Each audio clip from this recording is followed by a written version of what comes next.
In this video, we're going to be replacing the front brake pads on a 2013 Subaru VX. Remove the 12mm bolt holding on the brake line to the strut, then take out the two 14mm bolts that hold the brake caliper to the brake caliper mounting bracket. Compress the pistons back into the brake caliper and then give the brake caliper a good clean and spray it down with some brake clean. Make sure the brake reservoir cap is off and that the fluid doesn't overflow when compressing the pistons.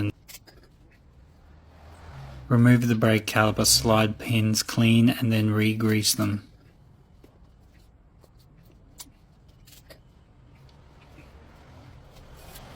Clean the brake caliper mounting bracket slides and then spray it down with some brake clean before reinstalling the brake pads. When reinstalling the brake pads, apply a small amount of grease to the ends of the brake pads. This just ensures in the future that you won't have any issues with sticking or any uneven wear. Reinstall the brake caliper and tighten all the bolts down.